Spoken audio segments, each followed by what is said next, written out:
Thank you, Donald, and good evening, everybody. Well, as the murder rate in London overtook New York, something had to be done. And so yesterday morning, in the Sunday Telegraph, Amber Rudd, the Home Secretary, wrote that she was going to release and launch today a serious violence strategy, including an offensive weapons bill. And we got a pretty good taste yesterday of what was to come today.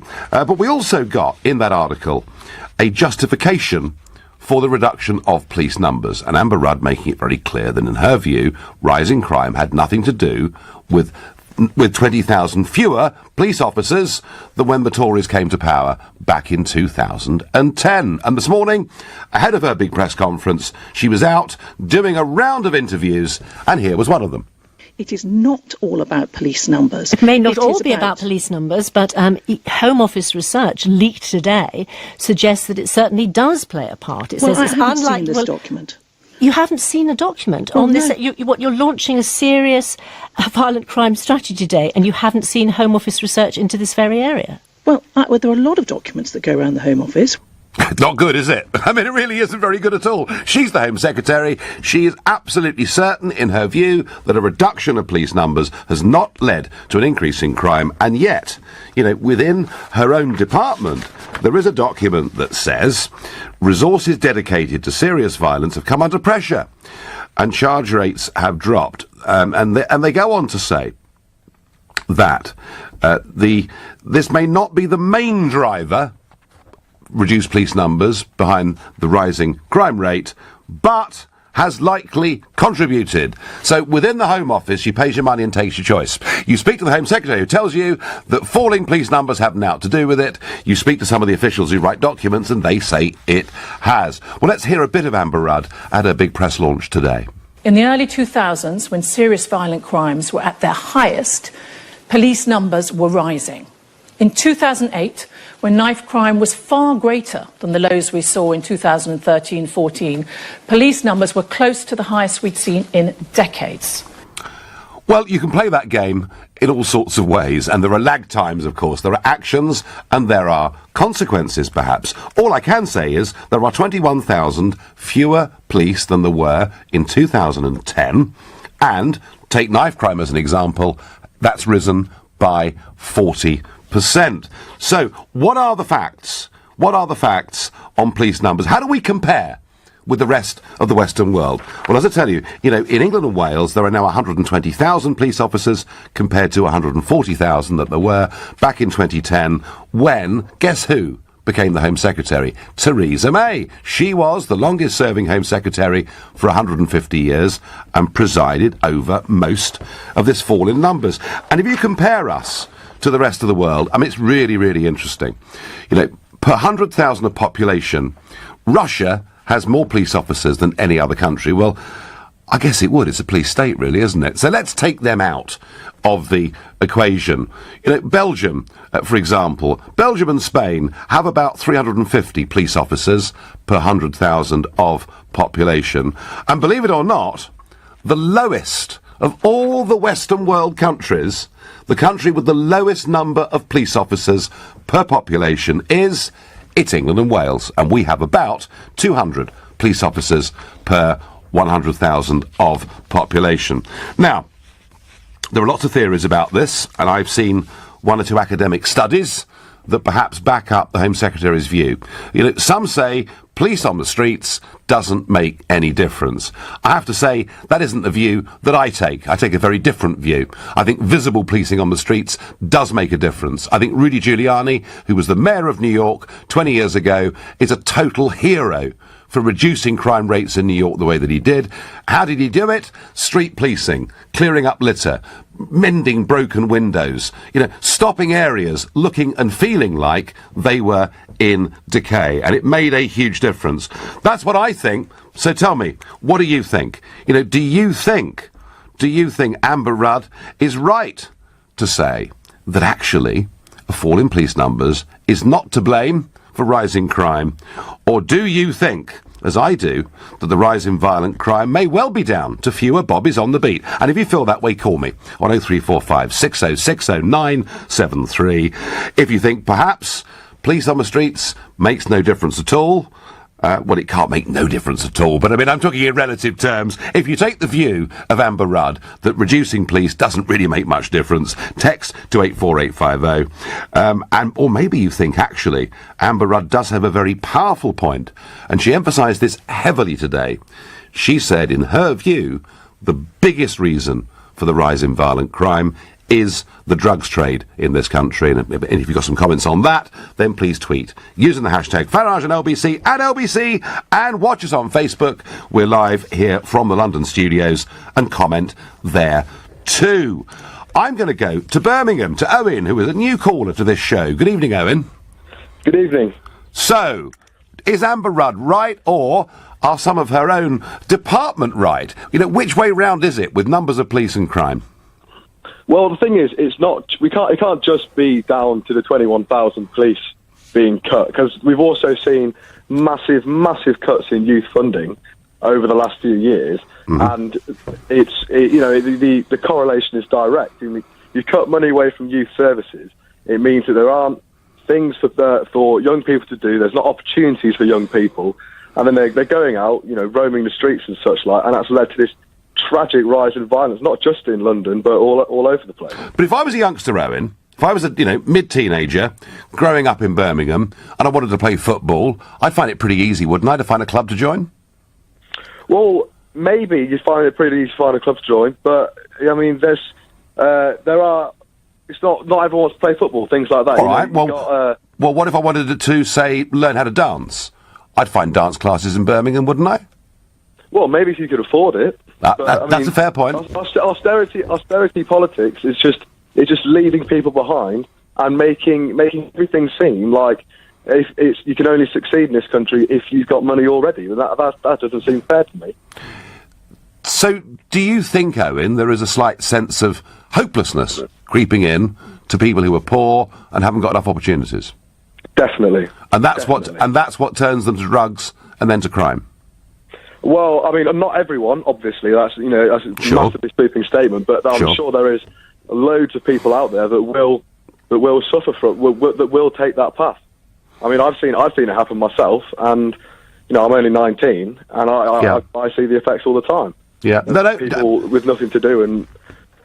Yeah, that is a perfectly fair point. I mean, I'm responding by saying, hey, there's loads of stuff in Birmingham kids can do, but you make the point that not all of it's for free, and I do understand that. I mean, what's your view as a 19-year-old, and I presume you go out some evenings in Birmingham or elsewhere? I mean, do you feel safer, Owen, if you see police on the streets? Yeah, I do. I was mugged a couple of months ago, which was and because there was a rise in muggings in where I live in Birmingham, so they've put out more police patrols and things like that, and you do feel a lot safer. Yeah. I mean, I don't want to live in some kind of nanny state, but having police around when you know there's a rise in crime does help.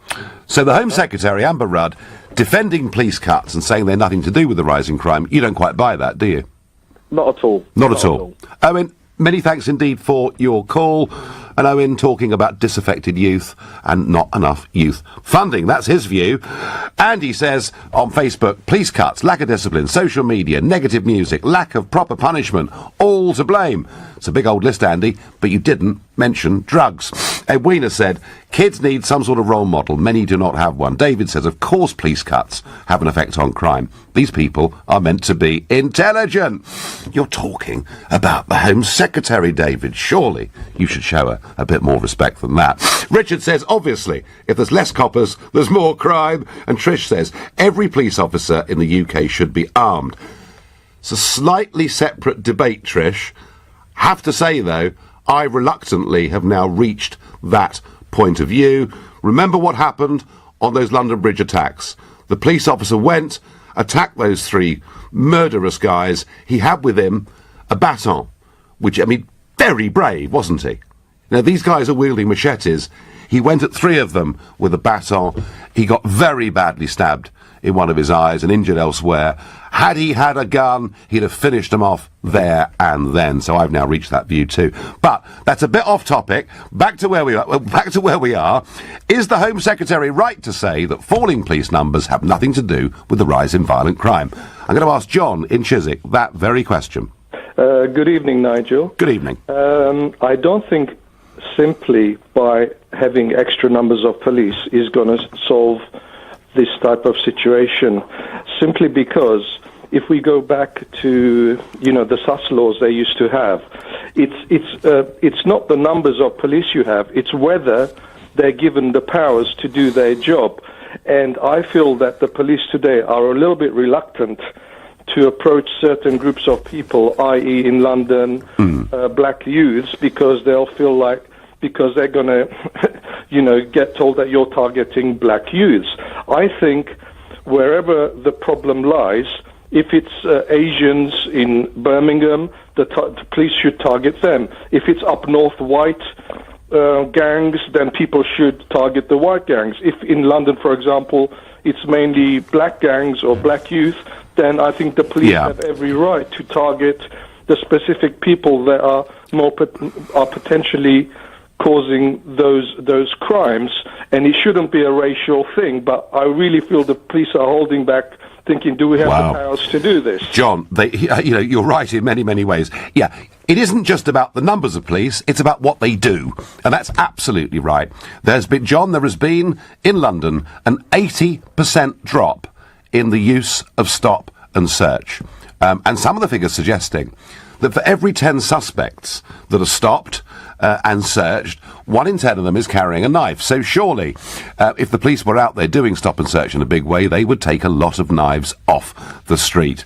It isn't just about numbers, it is about what they do. And John, just to finish off, Cressida Dick, the boss of the Metropolitan Police, said many police officers are now scared to stop people and search them for fear of that taunt that you, John, in Chiswick brought out so beautifully, fear of being called racist. Funny, isn't it? The police seem to fear the criminals now a lot more than the criminals seem to fear the police. As Home Secretary Amber Rudd tells us, a reduction of police numbers has got nothing to do with rising crime. Others within the Home Office take a different view, and I'm asking what you think. But first, the number of times I was asked in interviews, what about, Nigel, child refugees coming from Calais? Surely you're in favour of child refugees coming from Calais, because if you're not, you are a monster. You are a vile, awful human being. And I used to say, well, hold on a second. I mean, can we just make sure that we actually know who these people are? Well, have a think about this. In the year to June last year, there were 3,000 asylum applications received from unaccompanied children. Of those 3,000, the Home Office did checks on 705 of them, 618 of whom were found to be adults.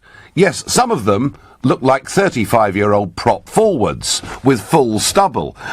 It is remarkable. Now, that doesn't mean that 65% of all those that came were over 18, or perhaps considerably, and one would guess that the sample that was done is where they were suspicious. But hey, clearly we are being taken for mugs, let alone the fact that one who came in a previous year, who was aged 18, or just under 18 when he came, did try to plant a bomb on the tube as well. So I would say this to everybody that likes to criticise me over this.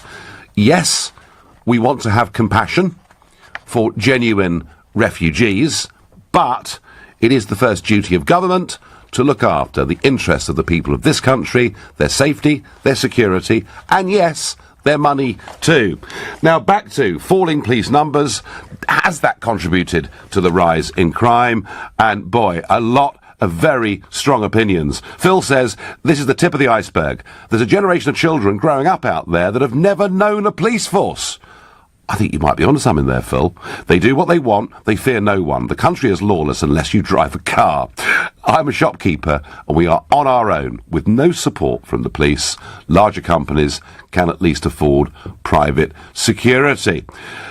Look to New York for how they do it, says Don Louis in Herne Hill. Don, I've already mentioned Rudy Giuliani. He's a great hero of mine. The way he dealt with street crime and street policing, and he fundamentally changed crime on the streets of New York. Perhaps we ought to get him over here. That's kind of what I think. I get this. I am an experienced serving armed police officer. We have a massive problem with our policing culture in the UK. We are trying to tackle 2018 violent crime with 1950s methods. Sounds good, doesn't work. We need tough, sidearm cops that will confront these thugs, not namby-pamby community bobbies, and that comes from Tony. George rather backs up the point I made before the break on Facebook and says, the problem is that criminals no longer fear the police. The police are far too busy being diverse and monitoring Facebook. Well, George, the other point I made yesterday is the Metropolitan Police are very proud of the fact that they've got 900 police officers dealing with hate crime. And I do know that sometimes things that are said about us can be very hurtful and very nasty. But I would have thought that rather than worrying about what was being said on Facebook and Twitter, what was happening on the streets of London mattered rather more. That's my view. Chris is calling from Shaftesbury in Dorset. Good evening, Chris. Hi. So, what do you think? Is it, is Amber Rudd right, or is she wrong? Two things. Firstly, I agree with what you said and what George said. It's to do with the prioritisation of how the police is using our money. Yes. And that is to say they should be concentrating on protect and serve and not turning up at some journalist's house with 5 bloody squad cars. It has happened, doesn't it? Yeah. It does. So that sort of thing. The second thing is, I think there are parallels between what's going on in London and other cities now and the prohibition in the States. Actually, we should legalise and licence the production and sales of drugs, and that takes away any of the need of gangs to exist. And you saw what the violence was in the prohibition years of the States, and it all ended when you took away prohibition. I'm not a drug taker. I'm not one of those sort of people, but legalizing it and licensing it is what makes sense.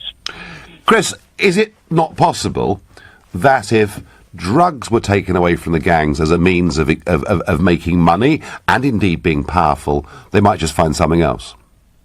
Oh, that is possible, but if you combine, that at least takes away one of the prime motives at the moment, but if you combine that with the police actually doing the job that most of us want them to do, as opposed to watching Facebook and that sort of thing for hate crime, I think that's a good start. I don't believe it's about just cuts. I believe it's about how the police force deploy the money that we spend on them. Yeah, no, I couldn't agree more. I think that's absolutely right. And your point about the decriminalisation / legalisation of drugs and their sale, and of course you could tax them as well, Chris, couldn't you? I mean, when did you come to that point of view? Oh, many years ago. I'm a libertarian. Right, okay, yeah, I mean, Nick Clegg is one public figure who does say this very openly. I've said, Chris, in the past, that I think if ever there was the need for a genuine Royal Commission, not just kick it into the long grass, but a genuine Royal Commission, I would really like to know an objective study of what has happened in Portugal, for example, who completely changed their drug laws 10 years ago. Has it made things better? Has it made things worse? I don't know the answers to that, Chris, and I'm not going to make my mind up on this until we get some really good evidence. The evidence is in the late 20s and 30s of the United States. Yeah, OK, no, the Al Capone era, I get that. Chris, powerful point, well made, thank you. Controversial point, but it is a very powerful point. Jeremy is a brand new caller to me, and he's living in Harrow. Good evening. I'm not that new to you, Nigel. I haven't seen you for a while, though. I recognise your voice now. Right, you're new to this show. Hello there. New to the show. How are you, anyway? I'm fine. I mean, I have to say, Jeremy, I just felt it was almost cringe-making this morning to listen to the Home Secretary. I mean, and here's our own department saying that what she's told the world is wrong. It was really, really, in terms of leadership, terrible. It's appalling. I mean, Cressida Dick herself said it's not necessarily down to numbers or budget, and she's right. But there are several aspects. Now, I belong to something called London and Wembley Crime Prevention, and what we do, we are a crime prevention body. We're a registered charity, and we deal directly with gangs, and we deal with all of this sort of stuff. Yep. But it comes down to a lot. Firstly, there's the breakup of the family. A lot of kids now, their family is their gang, which is a real big problem. There is the drugs trade. We have schools that are completely toothless now because they're more frightened of being called a paedophile than actually because it can destroy your career than actually teaching. And of course, the level of teaching is lamentable with what teachers are expected to teach. But the other thing is we've got all these people going about knife crime and knife crime and knife crime. It's not the carrying of knives that's the problem. It's the will to use them. And I've spoken to several of our chief police officers, and they've said in no uncertain terms that they are not prepared to tackle the culture. And the reason for that is and I can tell you this, is they are more frightened of being called racist than the crime that's actually on the streets. It's an absolute disgrace. And I've always been, I will call things out as they are. You've known me from before, and I will say exactly what I feel. And I think there is an institutionalized cowardice where we have 900 officers sitting on their bums, drinking coffee, looking for hate crimes, going after soft targets who won't riot and who won't call them racist. And in all this, with all of this black on black crime and these terrible tragedies, this is happening, where is Black Lives Matter? Where are they? I know. And Jeremy, we touched on this yesterday on my Sunday show. I mean, the fact is, when it comes to stop and search, what the police and the Home Secretary need to do is to say, far from this being the police force being racist, we will be protecting black lives because they are the vast majority of those that are being killed. Jeremy, one quick question for you as you're involved in this. And one other observation as well, if I may make, before you give me the question. There are 31,000 serving officers. We're not talking about staff. That's 46,000 on the Mets. 31,000. That works out at approximately 900 police officers per borough. Where the bloody hell are they? Well, that's the other question. Jeremy, I'm going to ask you a question. You're involved with crime prevention up there indeed, yes. in the Wembley area. Can I just ask you, do you believe, from your experience of this, that having police physically on the streets helps to reduce crime or not? Absolutely. The problem we have at the moment is that the police go in for reactive policing. They'll come after the event, assuming they actually turn up. The only time you see a police car on the street is either going to a crime or they're following you to check your number plate to see if they can fine you. We need proactive policing. We need police on the beat, and we need cars looking around there to put the fear of God into those so they know that let the criminals look over their shoulders. Why should we, the public, do so? Do you know what, Jeremy? I agree. It's about time the criminals became a bit more fearful of the police and not the other way round. Thank you for your call. Have the cuts in the numbers of police on the streets led to an increase in crime? The Home Secretary says no. Some in her department say probably yes. But before we do that, just some thoughts on America. Today is John Bolton's first day in the White House as National Security Advisor, and it's come at a time of sharply increasing tensions, a chemical weapons attack, as you may have seen in Syria over the weekend. This was Donald Trump a couple of hours ago. If it's Russia, if it's Syria, if it's Iran, if it's all of them together, we'll figure it out, and we'll know the answers quite soon. So we're looking at that very, very strongly and very seriously. Well, the one time that Trump, if you remember, did send a missile attack in to Syria was following a previous use of chemical weapons. We will have to watch this space. And as you may know, I was travelling around America last week doing a series of debates at American universities. I started off in Colorado. I then worked my way across to Washington, D.C. I was debating against the former president of Mexico, Vicente Fox, on a number of issues. Is globalism the way forward? Is nation state the way forward? Immigration? How should states manage it? That kind of thing. It's all been put together in my latest podcast, Farage Against the Machine. While I was there, I interviewed Candace Owens, and she's part of a new movement called Turning Point, a student movement in American politics who are standing up and saying, actually, conservative voices should be heard too.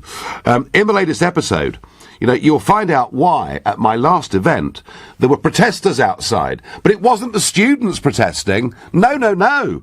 It was the professors who were protesting outside against me even being on their university campuses. Here's just a clip from it.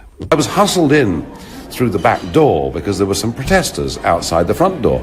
And I'm now shocked to find out that these are actually professors that lecture at this university. What do you have to say about that? Do you know what the sign said that they were holding? No to bigotry, and many other. Right, it was like... no to Nigel. No to Nigel. No to bigotry Nigel. Is not up for debate. Yeah, so it's almost as if there are professors at this school of learning who don't think I should even be allowed to be here. What people on that side of the debate will say is that when you bring a person like Nigel Farage to campus, or you bring a person like Jordan Peterson to campus, you are giving a platform to purveyors of hate speech. You are legitimating illegitimate views. You are pushing the Overton window too far to the right and basically bringing unacceptable ideas into acceptable mainstream discourse. But 17.4 million people, in the greatest exercise in democracy ever seen in the United Kingdom, voted for the view that I'd propagated for 25 years. I mean, do these people think that the majority of Brits are hateful? Probably, or at least duped. Well, that was Brandon Van Dyke, who was happy to go on the record, assistant professor at Lafayette College, and there he was speaking out against his own colleagues, the professors who'd protested. The students, I have to say, that whatever their opinion of me, when they went into that room, they all behaved pretty well through all 4 debates. They listened. Did I change minds? I don't know. But that's not the point, is it? The point of democracy is you should be able to engage with opinions. And there's been way too much, both in this country and America, of speakers being no-platformed. The idea that these views are not acceptable on campus, I think, goes completely against the very idea of what a university education should be. Now, let's get back to policing and crime. And I would agree with those that say it isn't simply about numbers, it is about how those police are deployed. 900 of them working for the Metropolitan Police as we speak, sitting there, going through people's Facebook to see whether they've committed a hate crime. I'm not sure that's the best use of resources. And I have a new caller to the show, Oliver, and he's calling from New York, which we've been talking about. Hello, Oliver. Good afternoon, Nigel. Good to talk to you. Good to talk to you. I'd just like to mention I spent my 20 years of my adult life living in London, then moved to Dubai in the Middle East for 3.5 years, and now live in New York. Yep. And now maybe my point of view is not a sophisticated argument. Certainly, maybe not for the intellectuals and the liberal elite. The Conservative Party used to be known as one of the party of law and order. It did. When was the last time?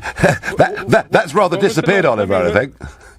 Right. When was the last time you ever heard the word deterrence used? Oh gosh, that sounds. But Oliver, you can't use words like that. I mean, that sounds all a bit harsh, doesn't it? I'm only 40 years old, but you know, I'm a strong believer. You know, if you're in Dubai and maybe you consider, well, it'd be nice to have a few beers and drive my car home. I guarantee you, Nigel, you would think twice. Let alone if you were the predisposition to want to stab somebody, you will simply not do it because you will think that the punishment that will be meted out to you will simply not be worth it, let alone drugs in that part of the world. It's simply they just don't exist. Now, if I was Oliver, do you live on Manhattan? No, I work in Manhattan, but I live in Connecticut. Okay, so when you're working in Manhattan and you go out for lunch, get a sandwich or whatever you do, do you see police on the streets in New York?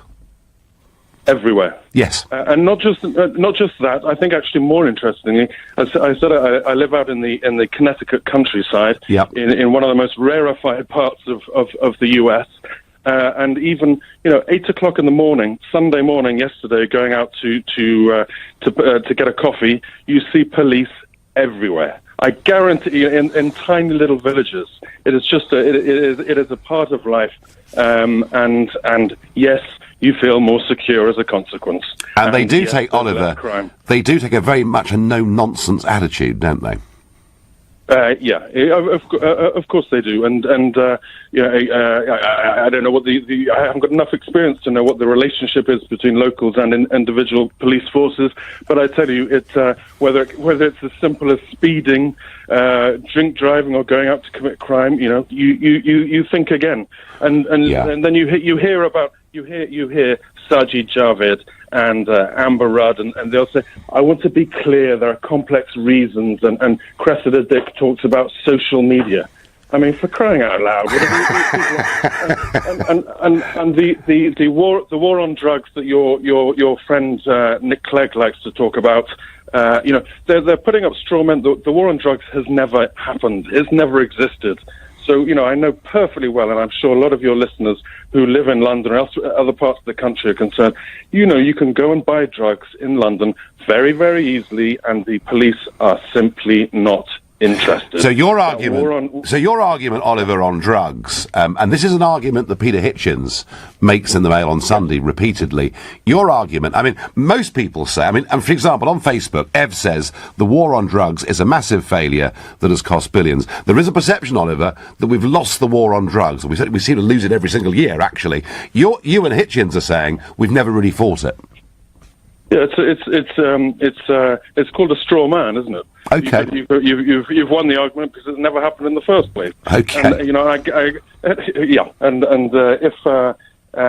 there was proper deterrence, whether it's for drugs or other nefarious activity, and more police on the streets, I guarantee you would see a drop in crime. And stop and search, Oliver? There should be a lot more of it. Absolutely. Thank you very much indeed for your call. Loads of messages coming in on this one. Peter says it doesn't matter how many police you've got. It's the PC brigade that won't let them be police. It's a waste of time. Craig says, oh, come on. Of course the police cutbacks have added to the current trend. However, not the only cause. Youth club cuts and cutbacks to mental health contribute. Lynn says, take the 800 officers searching the internet for so-called hate crime and put them on the beat to save lives. And Tiago says, I can answer your question on prohibition in Portugal. I'm Portuguese, and it got better. Well, that's one opinion. I would like to find out a few more opinions about what happened in Portugal when they decriminalised drugs across the board. Steve is a brand new caller from Sunderland. Good evening, Steve. Hello there, Nigel. Nice to hear from you. So, how impressed were you by the Foreign Secretary, the Home Secretary, over the last 48 hours? Impressed? Really? No. Nigel, she's a waste of space. Right. That's very tough talk. Let's be honest about it. I mean, there's a lot of things that she's promised that's going to happen over the last few years, and they've never materialised. Of course, the police numbers have been a major part of what's gone on. But we've also got the one thing that only a few people have touched on so far, and that's the cultural issue. Now, some years ago, down in your neck of the woods, and I'll leave it at that. Yeah. I used to work for a local force. Okay. Now, during that time, just after the Gulf War, and we had a lot of people arriving from faraway lands, and all put in different areas, deliberately to keep them out of the way of each other. But they found out where each other were. So we then had a big spike in knife crime. Now, at the time, there was a bit of a panic.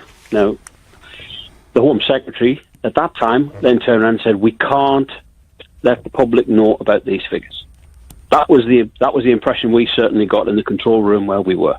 We're not allowed to let the public know what those figures are and how much. Are you saying, Steve, that we effectively imported a gang culture? I think we certainly have in a lot of cases. Okay. We certainly could. The thing is, when people came across the border, and this is the thing I think a lot of politicians don't understand, is they seem to think that once they cross that border and that threshold, they're going to become upright, upstanding citizens. What they don't seem to realise is they bring a lot of the wars and all the problems with them from their own homelands along with them and their baggage. So the next thing that happens is they end up meeting up with a tribe or a sect that they've had a problem with, and we start the whole process again. And so, Steve, how do you police a problem like that? I mean, let's say there's one community who completely can't stand the other community. How do you deal with that from a policing perspective? That's the awkward thing about it. I mean, that means that you've got to have more people on the beat. Yes. It's that simple. And would you advocate more police on the beat? I would, on the basis that we've made so many draconian cuts into our budgets on a lot of subjects.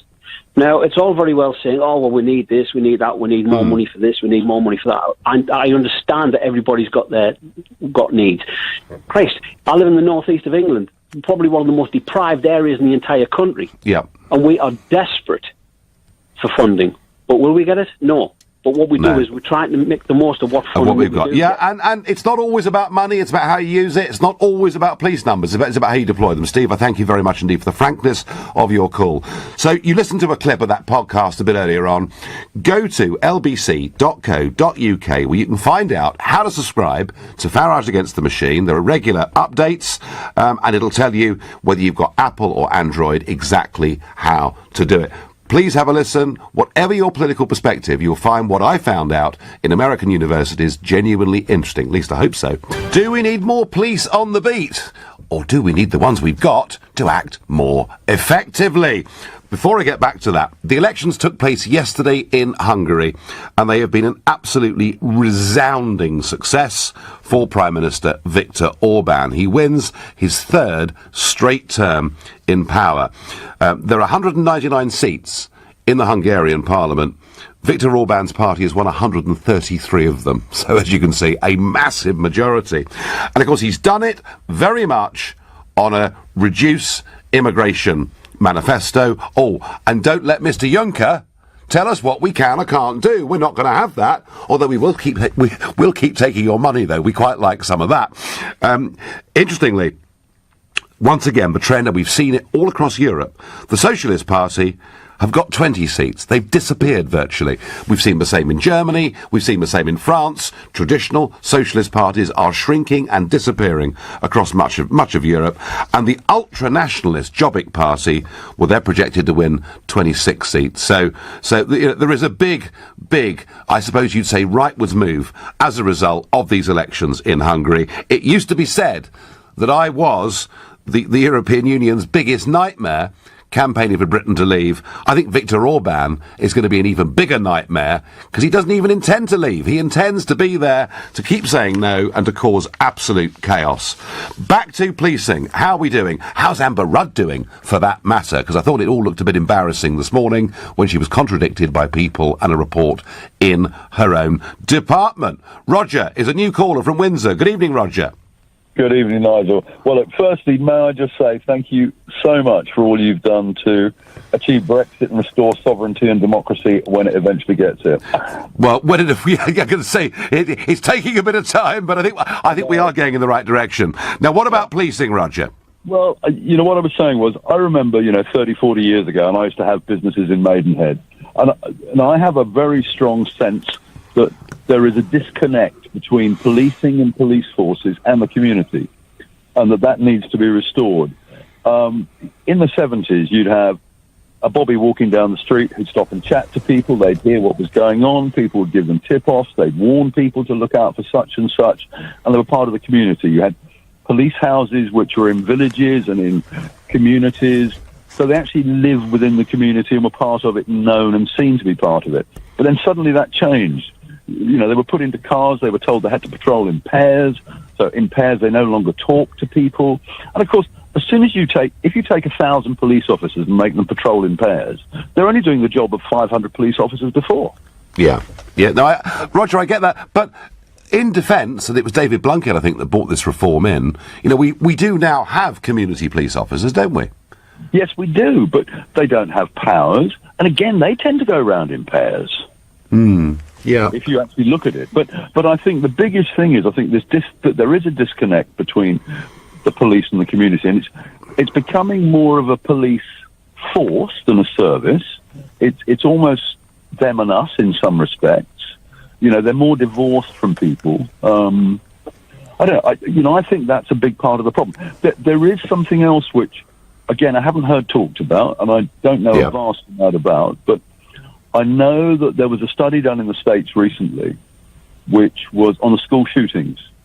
Yeah. And the vast majority of school shooters had been diagnosed with attention deficit syndrome of some form or another, and were on prescription drugs. And that's been, studied and surveyed. And I do wonder if this is something we ought to be looking at in this country in terms of the increased violence. I don't know. But I think it's a question Actually, Roger, the linkages with mental health issues and crime are absolutely huge. I mean, absolutely huge. But, hey, that's a bit broader than the debate I can have right now. Roger, I understand what you mean about that link between police and their communities having broken down. Is it too late to attempt to re-establish it?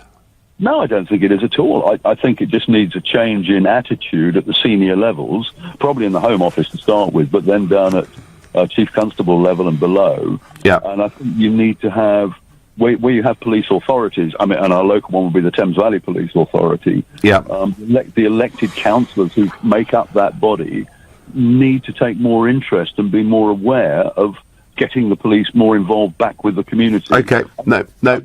Roger, you make a very good point. Police, community, is there a disconnect?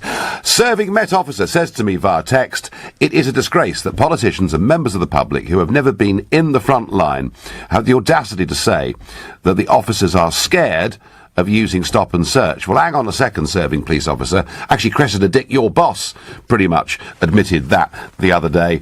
This is simply not true. Our current demands vastly outstrip our resources, so we rarely get time to be proactive. Well, sounds to me like some pretty major management changes are needed. On Twitter, the answer is increase the prison sentences for prolific and serious crime, up the knife crime sentence to minimum 10 years and watch the crime numbers drop. I get on Twitter. They're the deterrents I think that Oliver from New York was talking about. I'm going to go to Luke in Orpington. Good evening, Luke. Good evening again, Nigel. Yes, Luke from Orpington. So tell me, if I was to walk down Orpington High Street right now, and there'd be a few gangs of youths hanging about, and I know the High Street, how many police would I see, Luke? You would see none. In fact, probably each week, if I'm lucky, I might see one police car. You never see them. You don't see them in Bromley, you don't see them in Orpington, and yet there's never any knife crime. Well, not that I ever hear of. So I'm just wondering what the correlation is, and perhaps it comes down to maybe education, parenting, schooling, being engaged with perhaps church groups and things. As I say, you go into police, into London, there's lots of police. But as you probably well know, living in the region as well, sort of Orpington, Sevenoaks we don't see any police, do we? No, I do live just down the road from you. And no, we don't see many police, that is true. Although, the argument would be that it's not especially an area of violent crime. But why is that? That's my point, you see. It's not the... It's more affluent. I think, between Orpington and Sevenoaks, there's a much more affluent part of the country. Yeah. And there is a huge link between poverty and, I have to say as well, a lack of opportunity and crime. Of that, there's no question. I used to live in Westram, and actually my father used to be a pastor down there, and there used to be lots of youth down there, and there used to be the Biggin Hill loss as well. And sometimes they used to clash. So my parents actually took them in every Sunday evening. We used to get together and, they'd have a Bible study and things. And it would be about 65 of them come to our house. And it really gave them something to do. You give them something to do. And gradually they find a purpose in life and get on with it. A couple of callers and texters, Luke, tonight have said that the sort of lack of investment in youth clubs, that kind of thing, is part of the reason. Do you believe that to be the case? I do. My foundation was definitely get involved with church, get involved with youth, boys groups, clubs, all of that sort of thing. Give people something to do, give people a bit of a sort of a backbone, and give people sort of a direction and a hope for the future. Luke, you made your point very well. Thank you. I've quickly got time for Glenn in Milton Keynes. Glenn, hello. Nigel, how are you doing, mate? All right? Fine. Far away. Nigel, I work up in London, even though I come from North West London, where I grew up. Yep. They closed 2 local police stations. Nigel, I go for breakfast in the morning and I'm stopped by drug gangs who want to sell me drugs, prostitutes who want sex with me, and drug dealers, drug addicts. I mean, they're saying there's no police. If there was police about when there was years ago, you would get none of that around here. And this, Glenn, happens in London itself, yeah? North West London, where I come from. I grew up there. Yeah. There was always trouble around there, but not to the extent. There's, at 7 o'clock in the morning, they're walking around, all these drug addicts. And is that every day, Glenn? It's really every day I go to the cafe. Don't tell my wife that, she go mad. But Good old fry up, Glenn. Glenn, great call, fascinating. Glenn saying in part of North West London he goes to, there is crime openly there, and he never sees a cop. Surely more police on the streets makes sense, doesn't it? I think so anyway. You've been listening to The Nigel Farage Show.